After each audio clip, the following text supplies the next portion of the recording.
Pozdrav dragi pratioci! Nova sezona realitija Elita 8 počela je s velikim uzbuđenjem, ali ne i bez problema.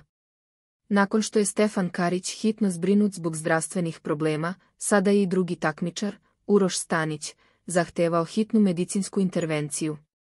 Pogledajmo detalje ove situacije i šta se sve dogodilo.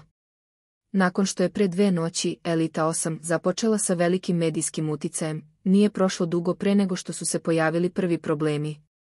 Stefan Karić, sin poznatog Osmana Karića, naglo je morao napustiti imanje zbog hitnih zdravstvenih problema.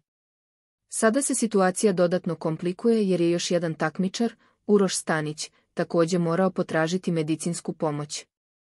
Jutros je objavljen snimak na kojem se vidi Uroš Stanić sa zavijenom rukom.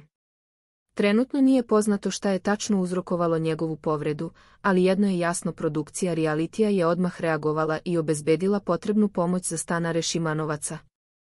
Šta vi mislite o ovim nepredviđenim događajima u Elita 8?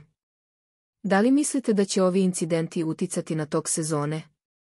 Zapratite nas za najnovije informacije, lajkujte video i ostavite komentar sa vašim mišljenjem.